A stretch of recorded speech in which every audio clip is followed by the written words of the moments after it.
welcome to Springfield Career Insights. Tonight, we turn to a subject that lives quietly in our homes, our schools, and our communities: the mental health struggles of young people.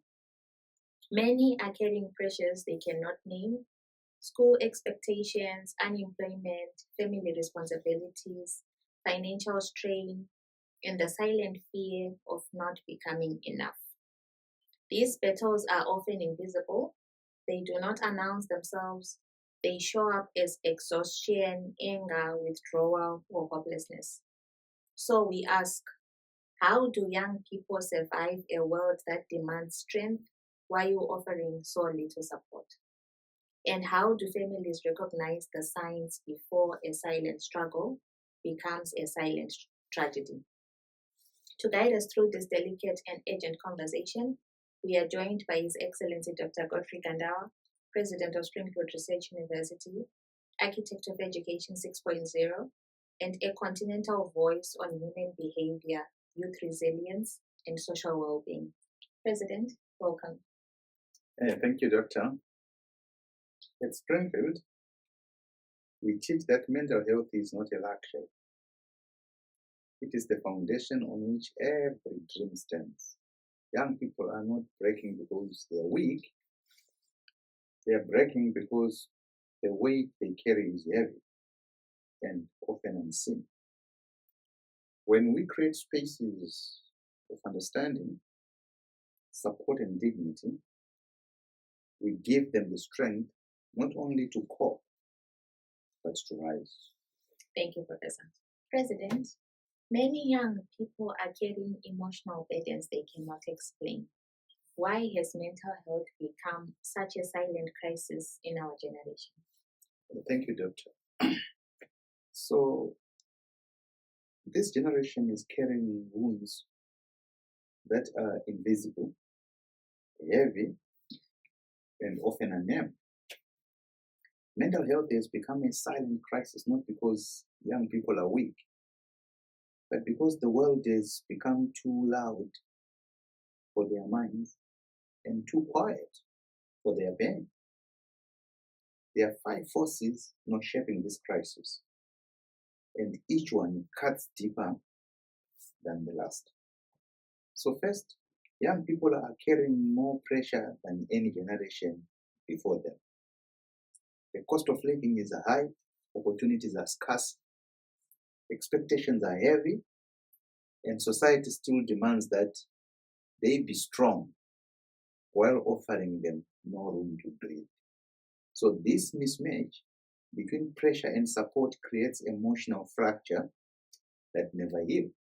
And secondly, they were raised to survive, not feel. Many grew up in homes where emotions were dismissed, minimized, or punished. So they learned to hide their pain, to swallow their fears, to pretend they are fine, even when they are breaking. So silence became a survival skill. Now it has become what? A prison. And third, social media. Social media has turned life into a performance. So young people are constantly comparing their private struggles to other people's public victories. So they feel behind. They feel inadequate. They feel like failures, not because they are failing, but because they are measuring themselves against illusions. And fourth, the world is changing faster than the human heart can adapt. Technology, jobs, relationships, identity, everything is shifting. Young people are living in permanent transition with no stable ground beneath them. So uncertainty, is exhausting. And exhaustion, when ignored, becomes despair. And fifth, they do not feel safe enough to speak. Many fear judgment, many fear being misunderstood, many fear being told to toughen up. So they carry their battles alone, smiling in public while drowning in private. You see? This is why the crisis is silent. because the pain is hidden, the pressure is normalized, and the world is too distracted to notice. But hear this truth. Young people are not broken. They are overwhelmed. They are not weak. They are wounded. They are not dramatic. They are drowning in responsibilities that generations before them never had to face. The crisis is not in their minds. The crisis is in the world that refuses to slow down long enough to understand. Thank you, Professor. You often speak about emotional literacy. What does that mean, and why is it essential for young people? Thank you, Doctor. So, when I speak about emotional literacy, I'm talking about one of the most powerful and most neglected survival skills of our generation. It's not poetry, it's not theory. It is the difference between a young person who is controlled by their emotions and a young person who can navigate them. Emotional literacy simply means this: the ability to recognize what you feel, understand why you feel it, and express it in a healthy way. That's it. Not perfect, not emotional genius, just awareness, understanding, and expression. And why it is essential, it is because this generation is drowning in emotions they were never taught to name. Young people feel anxious, but call it laziness. They feel overwhelmed, but call it weakness. They feel lonely, but call it failure. They feel hurt, but call it anger. When you cannot name what you feel, the feeling controls you. When you can name it, you can manage it. So emotional literacy gives young people three forms of power, Doctor. Power over themselves. That's the first. When you understand your emotions, you stop reacting blind. You stop exploding, withdrawing, or breaking down without knowing why. You gain clarity, and clarity is strength. And secondly, power in relationships. So, most conflicts are not caused by bad people. They are caused by unspoken emotions. So, emotional literacy helps young people communicate without hurting, listening without defending, and love without losing themselves. And third, power in survival. So, in a harsh economy, emotions can become heavy. Stress, fear, shame, pressure. These things can crush a person who cannot process them. But emotional literacy turns those emotions into signals, not threats. It helps young people cope, adapt, and stay grounded. So, Doctor, emotional literacy is not soft. It is not optional. It is not a luxury. It is armor. It is navigation.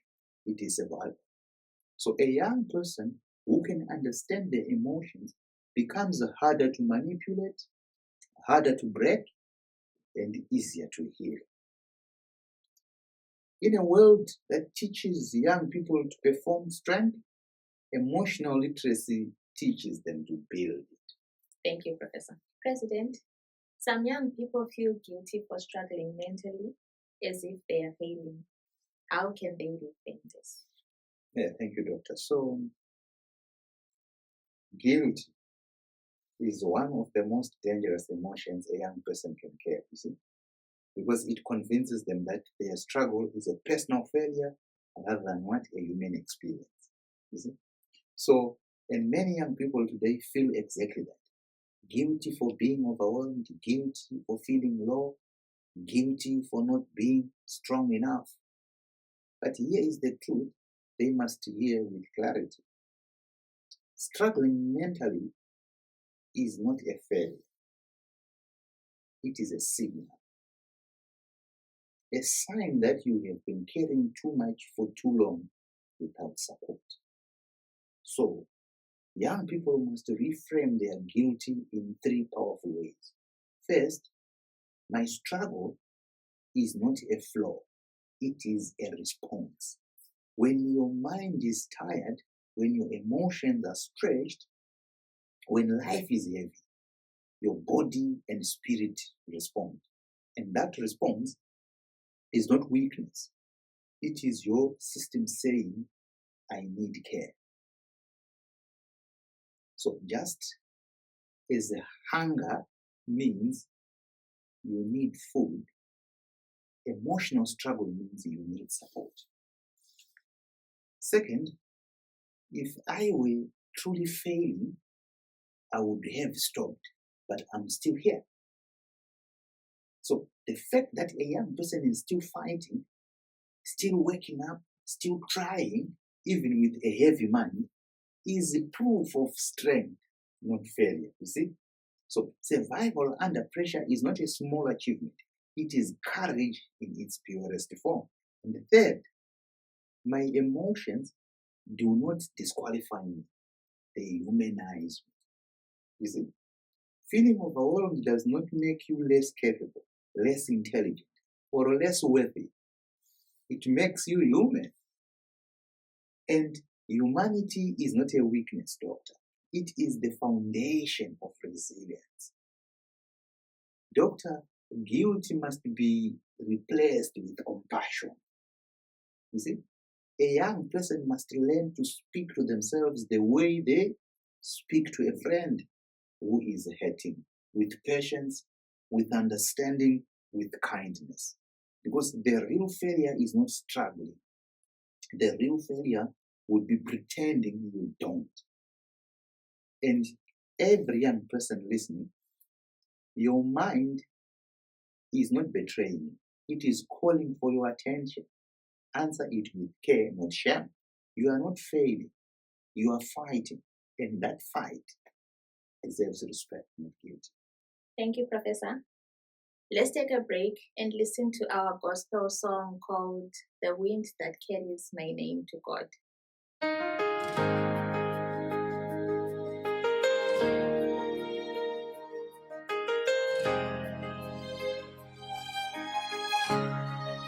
The human condition.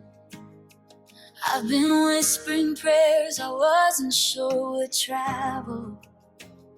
Words too fragile to rise above my doubts. Some days my voice felt smaller than my burdens.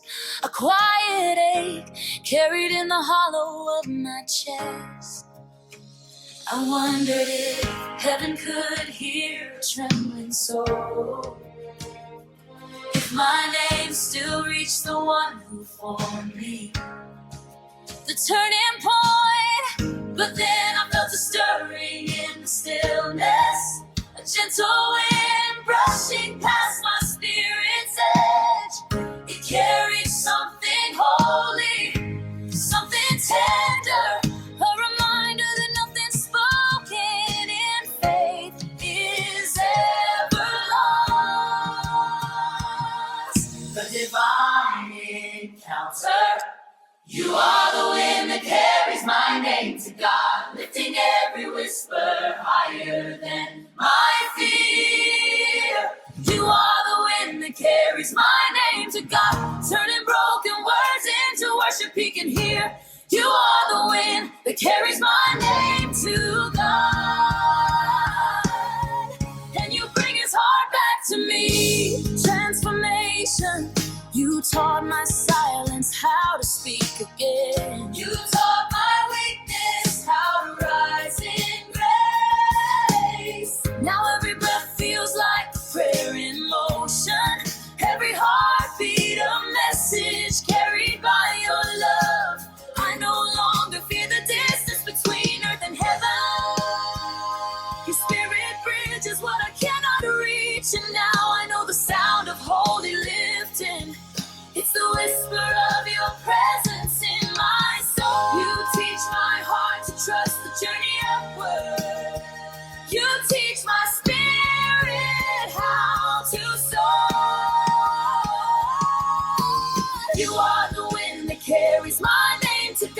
lifting every whisper higher than my fear. You are the wind that carries my name to God, turning broken words into worship He can hear.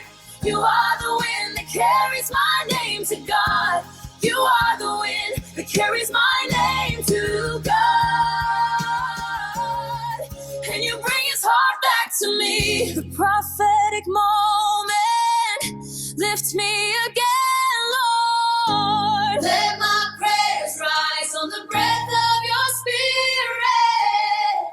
Lift me again, Lord. Let every longing find its way to your throne. Lift me again until my life becomes a song carried by heaven. You are the wind that carries my name to God, lifting every whisper higher than my fear. You are the wind that carries my name to God, turning broken words into worship He can hear. You are the wind that carries my name to God. You are the wind that carries my name to God. And you bring His heart back to me. You bring His heart back home. You bring His heart back home. You bring His heart back home. It's walutanda lako. It's walutanda lako. It's walutanda lako. It's walutanda lako. Welcome back. Let's continue with our discussion. How can families create environments where young people feel safe to talk about their emotional struggles? Yeah, thank you, Doctor. So families often love deeply, but love alone does not create safety. So safety is created by how that love is expressed, especially when a young person is carrying emotional weight they cannot name. If families want young people to open up, they must transform the home from a place of judgment into a place of what? Of permission. So let me speak plainly in the tone of a living room interview. Young people talk when they feel safe. They shut down when they feel examined. So how do families build that safety? By listening without trying to fix everything. So most young people are not looking for solutions. They are looking for space. When a parent listens without interrupting, without lecturing, without rushing to correct, the young person learns, my feelings are allowed here. That alone changes everything. Then secondly, by normalizing emotions instead of policing them. So a home where sadness is mocked, where fear is dismissed, where stress is labeled as weakness, becomes a home of silence. But a home where emotions are treated as human, not dramatic, becomes a home of honesty. And third, by sharing their own struggles. When adults pretend they have never been overwhelmed, young people feel defective for feeling the same, you see. But when a parent says, I have had days like that too, the shame dissolves. Vulnerability from adults gives permission for vulnerability from the young. Now, fourth, it's by creating moments, not interrogations. You see, young people rarely open up when asked, what's wrong with you? But they open up during a drive, a walk, a shared meal, a quiet evening. Safety grows in moments, not in pressure. And fifth, by removing the fear of punishment. So many young people stay silent because they fear their honesty will lead to anger, criticism, or consequences. A family must make it clear, your feelings will never get you into trouble. You see, that sentence alone can save a life.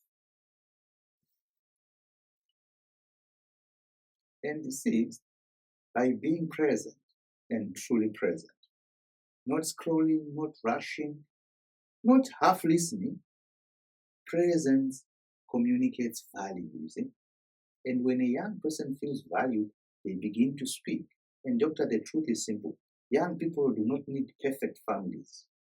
They need safe families. Homes where they can say, I'm not okay, without fear. Homes where silence is noticed, not ignored. Homes where emotions are welcomed, not judged. Because when a young person feels safe at home, the world becomes less frightening. And when they feel heard at home, the world becomes less heavy. Thank you, Professor. Many young people tend to unhealthy coping mechanisms when stressed. What healthier alternatives can they adopt? Yeah, thank you, doctor. So when young people are stressed, they often reach for whatever gives the quickest escape, you see? Not because they want to harm themselves, but because they want the pain to stop for a moment.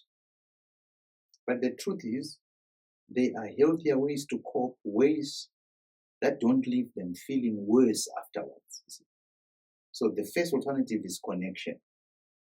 Not a deep therapy session, not a dramatic confession, just being around someone who makes you feel human again, a friend, a sibling, a cousin.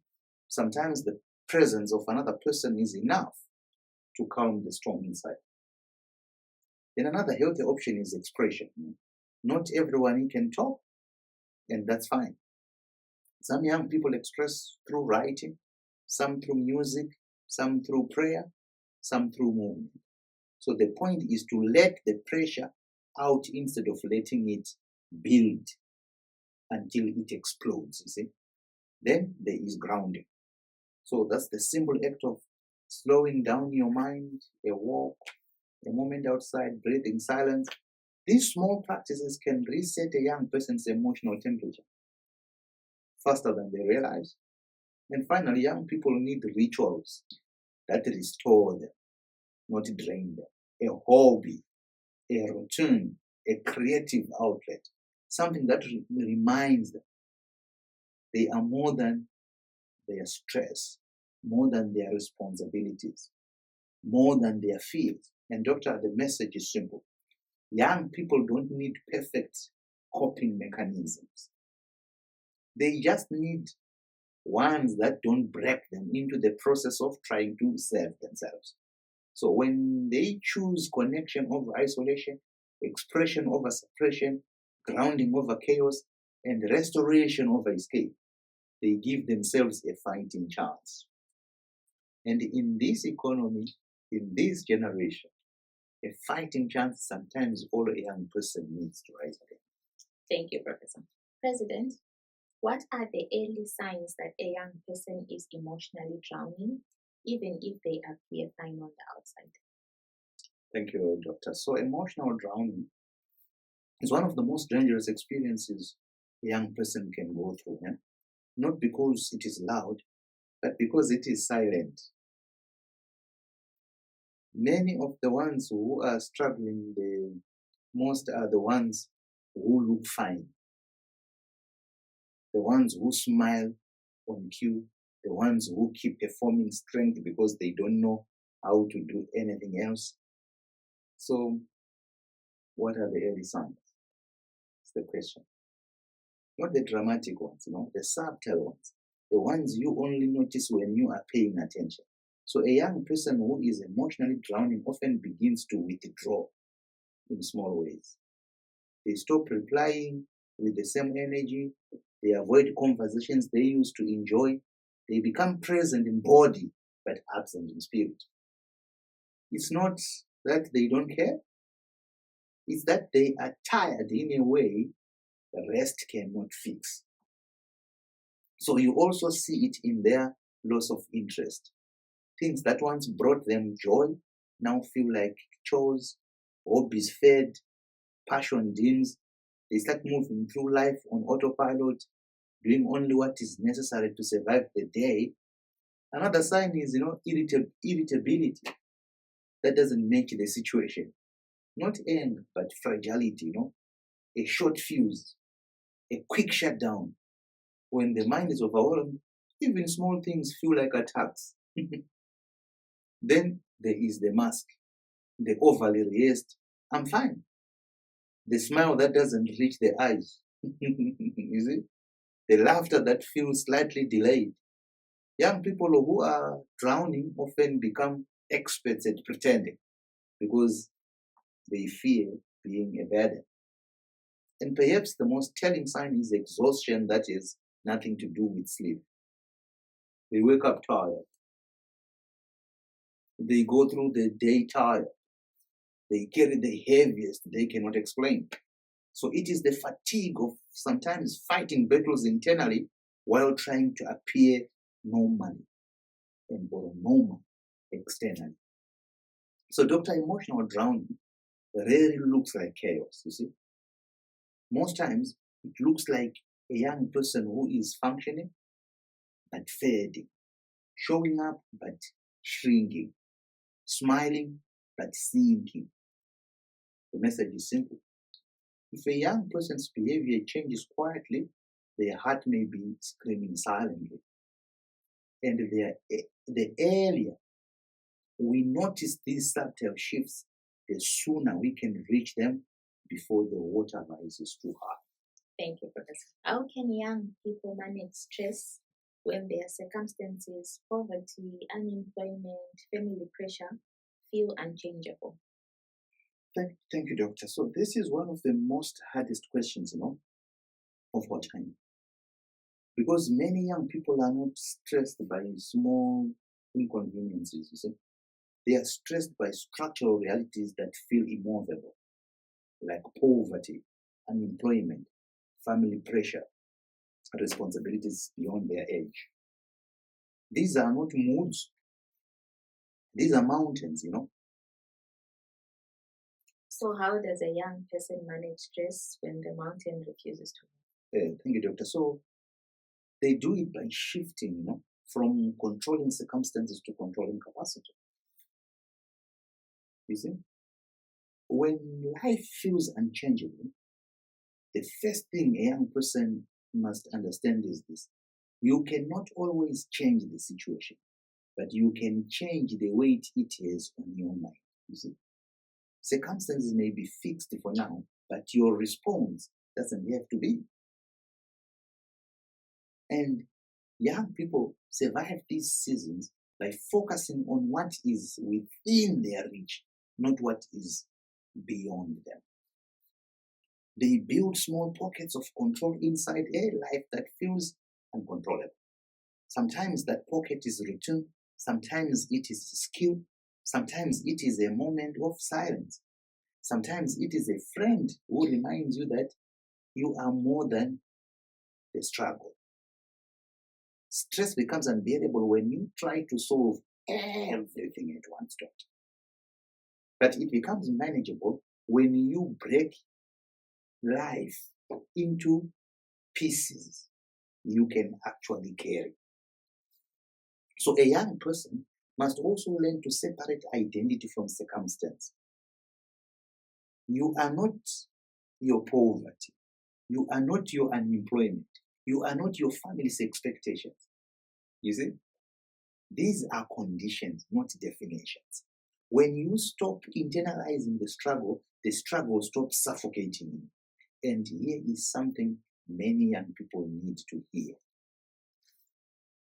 You are allowed to survive before you succeed. You are allowed to cope before you conquer. You are allowed to breathe before you build. So managing stress in harsh conditions is not about pretending everything is fine, Doctor. It is about finding strength in small places, the places that remind you you are still human, still capable, still becoming. Because even when the circumstances don't change, you can. Your resilience can grow, your clarity can sharpen, your hope can return. And those inner shifts are often the first signs that the outer shifts are coming. And Doctor, the message is simple. Young people do not need a perfect life to manage stress. They need tools that help them stay afloat until the tide turns. And the tide always turns. Slowly, quietly, but it turns. Thank you, Professor. Let's take a break and listen to our gospel song, The hand that holds the world holds me.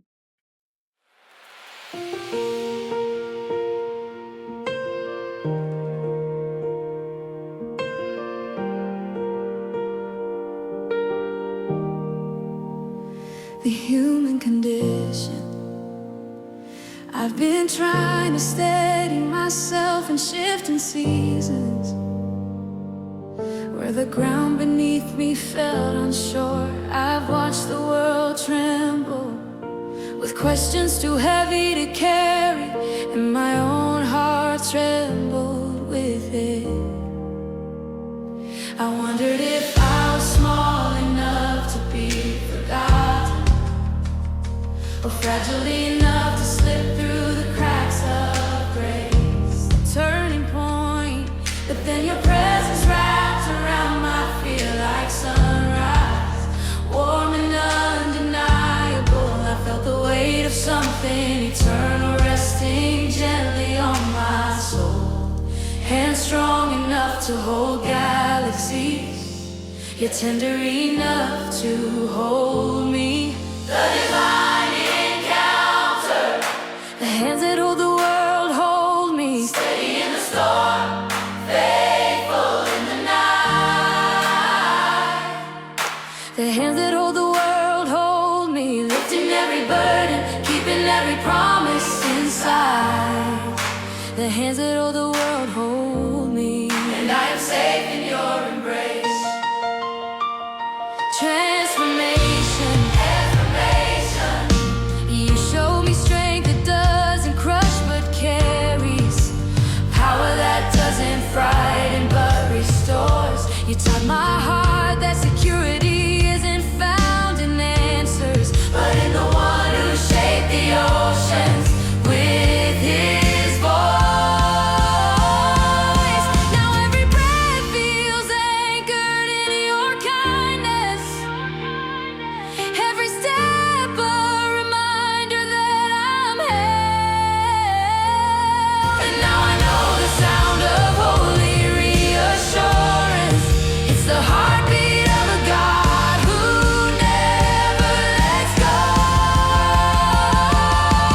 You teach my soul to rest again. You teach my spirit how to trust. The hands that hold the world hold me, steady in the storm, faithful in the night.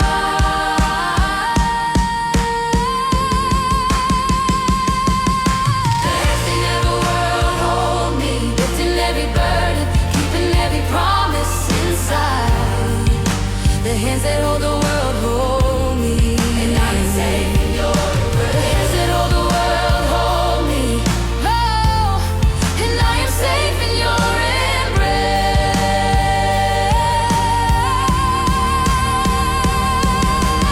Hold me close, Lord.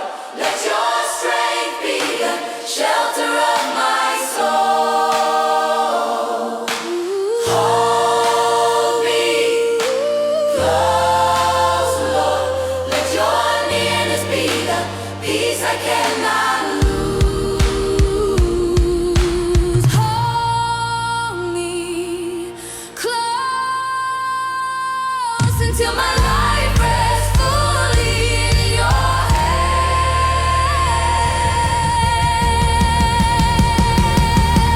The hands that hold the world hold me, steady in the storm, faithful in the night.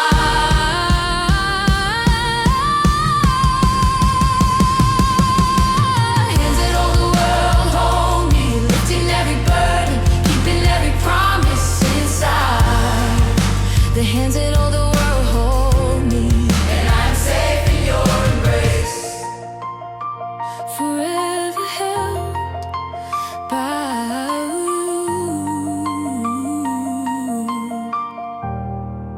Unique swag to you. Welcome back.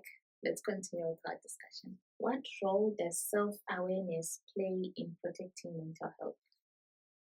Thank you, Doctor. So, self-awareness is one of the most underrated forms of mental protection a young person can possess.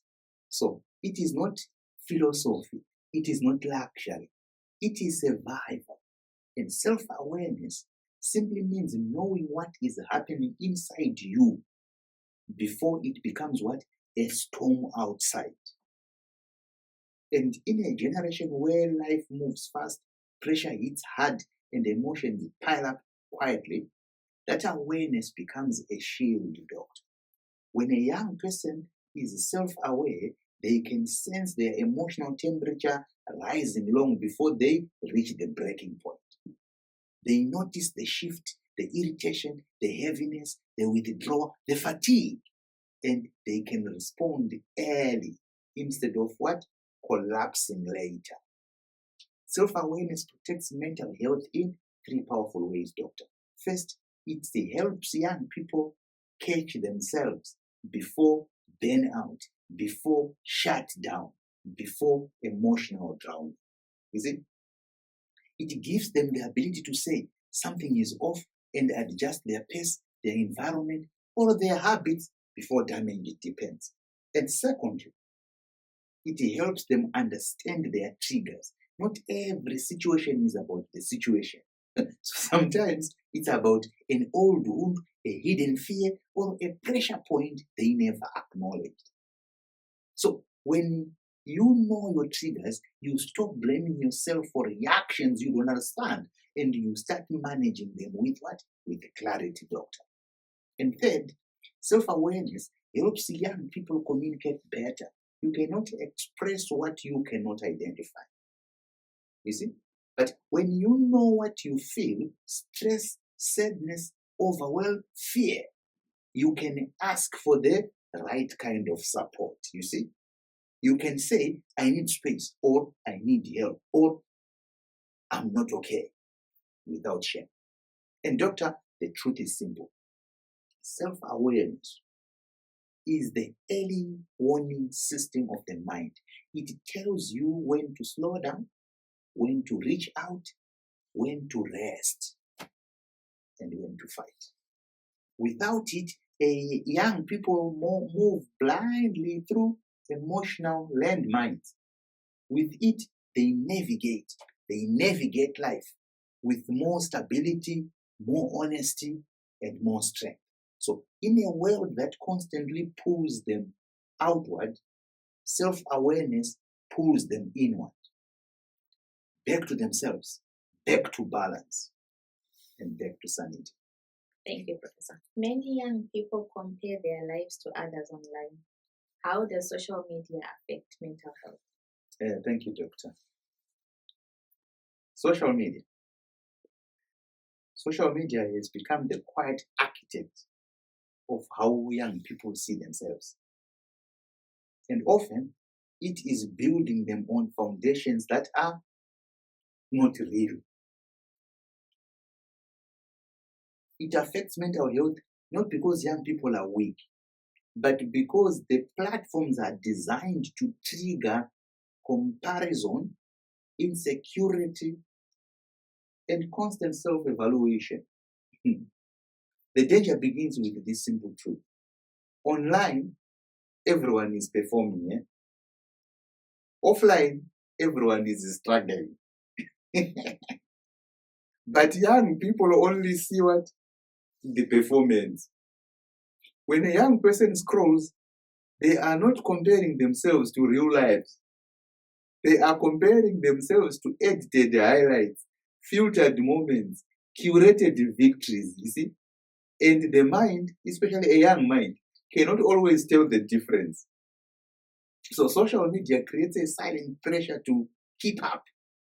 Keep up with lifestyles you cannot afford.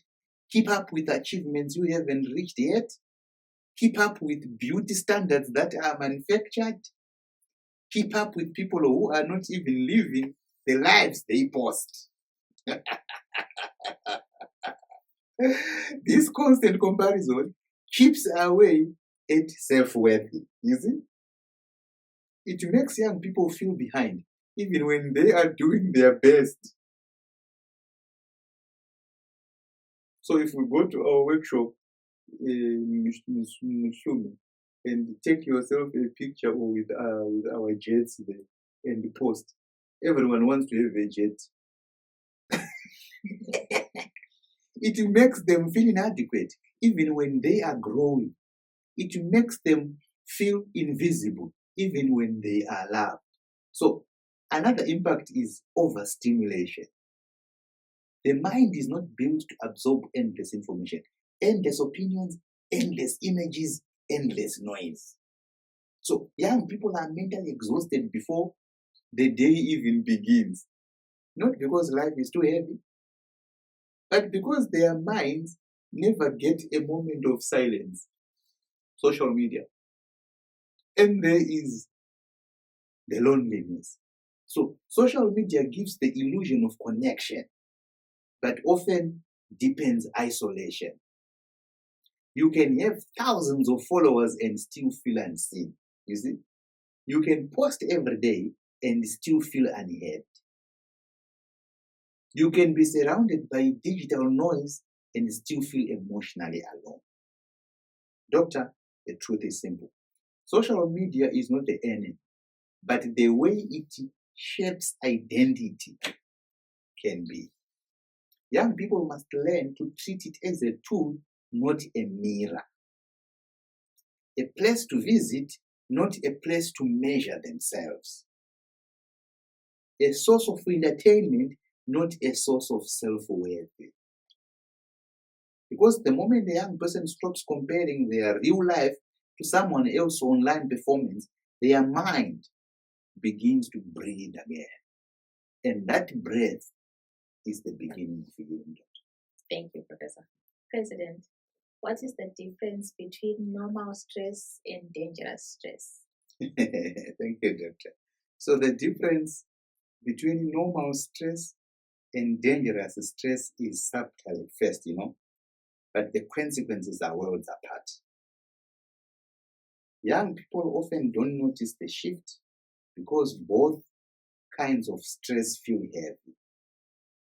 But one is a signal, the other is a warning, you see. Normal stress is the kind that comes with life, deadlines, exams, responsibilities, pressure to perform. It's uncomfortable, but it passes. It pushes you, but it doesn't break you. You see? You can still sleep, still laugh, still function, still feel like yourself.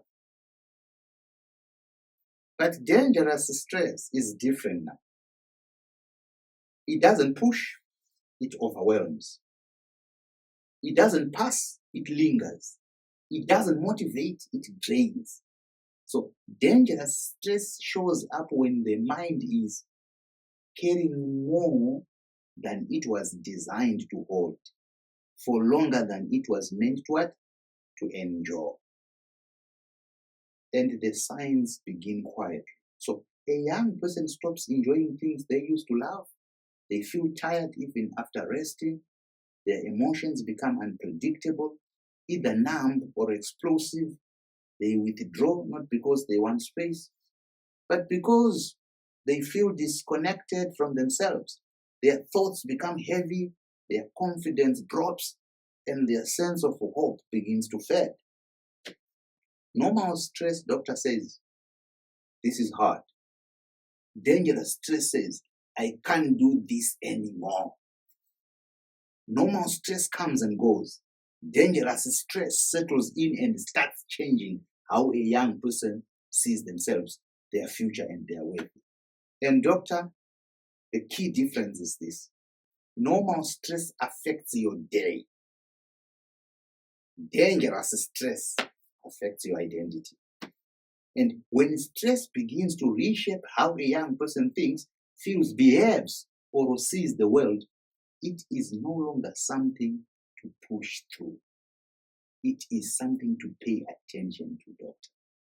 And the earlier we recognize that shift, the sooner we can protect the mind before it reaches the breaking point. Thank you, Professor. How can young people support friends who are struggling without losing themselves in the process? Thank you, Doctor. So supporting a friend who is struggling is one of the most human things a young person can do, you see. But it is also one of the easiest ways to lose yourself if you are not careful. Because when someone you care about is drowning, the instinct is to jump into the water with them. You see that?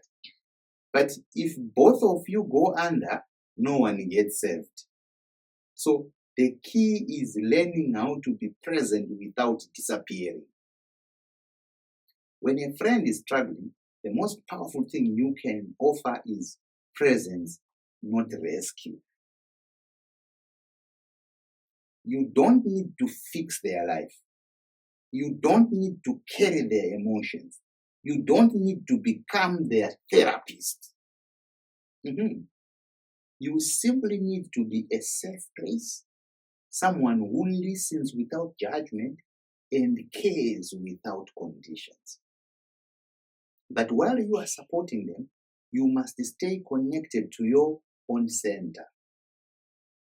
You must know when your energy is dropping, when your mind is getting heavy, when the situation is starting to consume you. Because compassion should not cost you your mental health. Sometimes there are people that can drain you. Young people must learn to set gentle boundaries, not walls, just limits that protect their own well-being. It is okay to say, I am here for you, but I also need a moment to breathe. It is okay to step back when you feel overwhelmed. It is okay to encourage them to seek additional support when the weight becomes too much for one person to hold. You see? And here is the truth many young people need to hear, Doctor. You can care deeply without caring completely. You can walk with someone through their darkness without extinguishing your own light. You can support a friend without sacrificing your peace, your sleep, your identity, and your future. Because real support is not about losing yourself, Doctor. It is about helping someone find themselves again while you remain yourself whole. And Doctor, the message is simple. Be a lifeline, not a life raft. A lifeline reaches out. A life raft sinks with the person it's trying to save. And young people must learn the difference. Wow, this is amazing. Let's take a commercial break and stay tuned. At Springfield Research University, we don't teach to pass exams, we encode futures. Grounded in Education 6.0 and powered by STEMMA, science, technology, engineering, mathematics, medicine, and automation, we deliver modular, sovereign learning across undergraduate, master's, and doctoral programs. Explore our prospectus, where every curriculum is designed to stematize every discipline, dignify local authorship, and credential transformative knowledge. Be stematized, be sovereign. Here, knowledge is authored, not borrowed. Curriculum is credentialed, not copied. Every graduate becomes an architect of transformation. With 2 annual intakes, March and September, the path to innovation is always open. From the logic of automation to the soul of indigenous intelligence, SRU is where tomorrow is designed. Springfield isn't just a university, it's an epicenter of epistemic dignity. Join the movement. Study where learning governs itself. Springfield Research University, the globe is here. Where are you? Welcome back. Let's continue our discussion. President, what message would you give to a young person who feels emotionally exhausted but is afraid to ask for help? Thank you, Doctor. So, a young person who is emotionally exhausted but afraid to ask for help is carrying two battles at once, you see? The weight of what they feel and the fear of being judged for feeling it. And that fear is often heavier than the exhaustion itself. So, to that young person, the message is simple and human. You are not weak for needing help. You are human for needing support. Asking for help is not an admission of failure. It is an act of courage.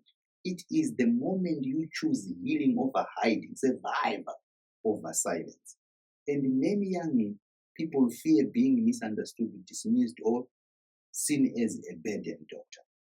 But the truth is, the people who care about you would rather hear your truth than watch you suffer quietly. So, silence protects no one. It only deepens the wound. You don't have to make a dramatic confession. You don't have to explain everything at once, you see.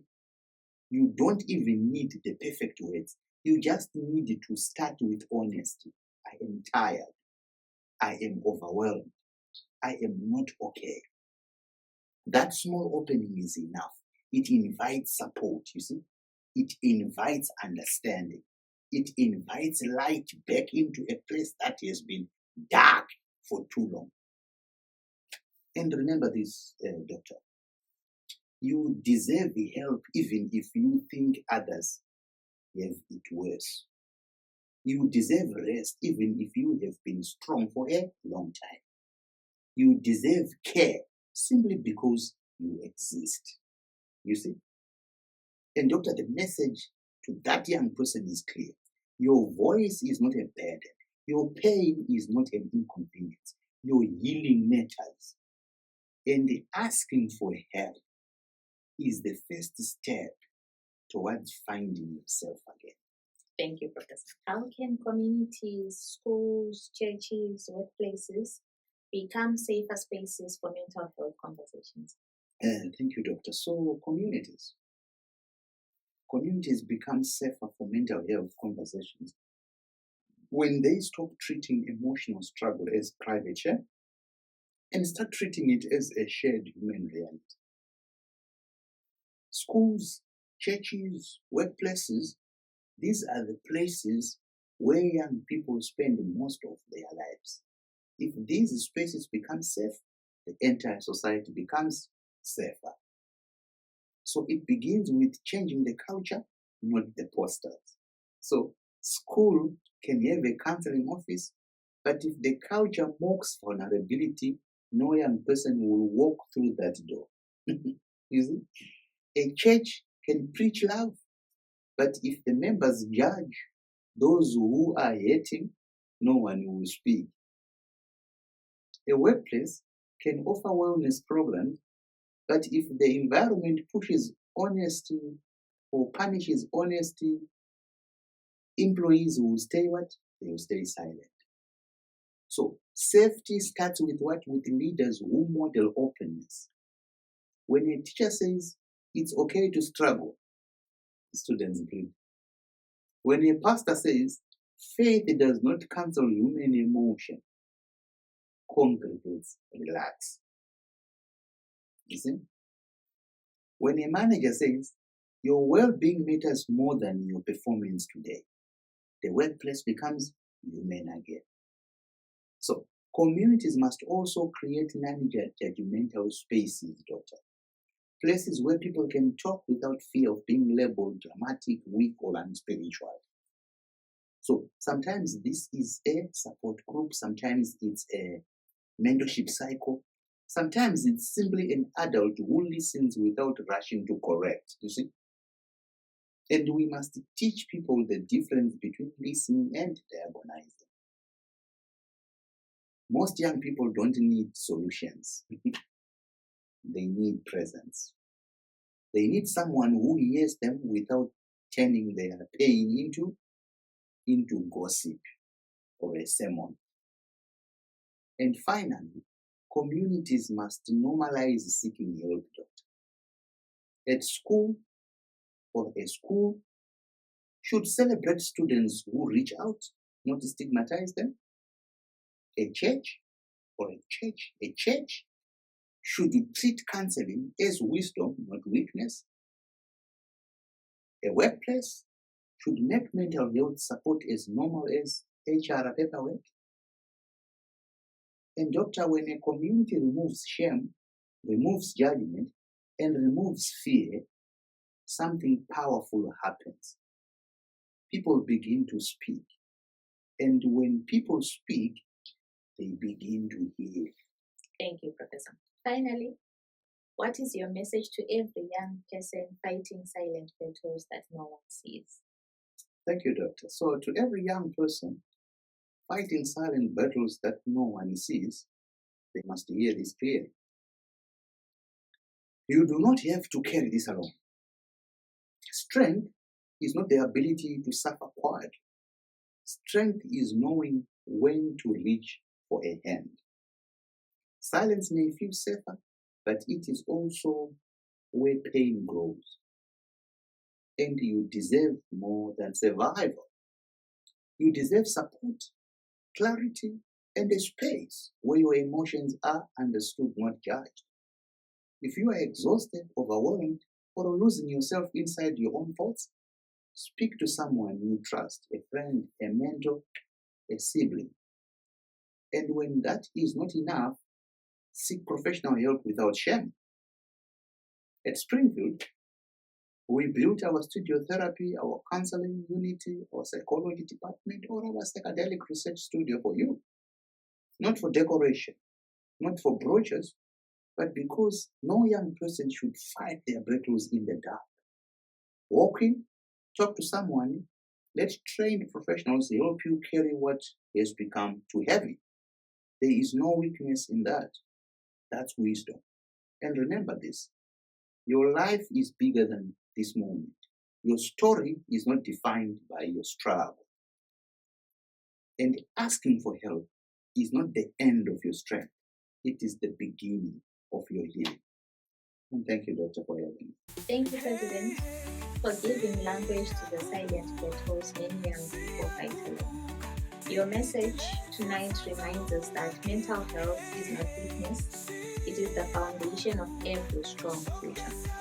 To our audience, if you are ready to understand your emotions, manage stress, and rebuild your inner strength, Springfield Research University invites you to join a community where mental wellness is part of the journey. Visit www.springfieldresearchuniversity.net to begin. This brings us to the end of tonight's edition of Springfield Career Insights.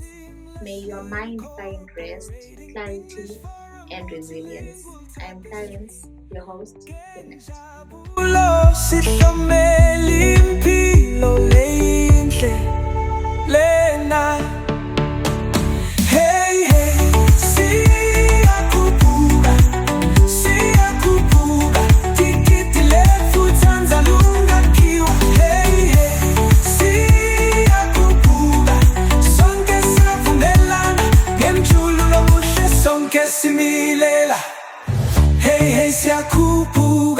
Siyakupuga tikiti lefu tanza lunga kiwa hey hey hey siyakupuga sonke siyavumelana ngemjulu lomuhle sonke similela.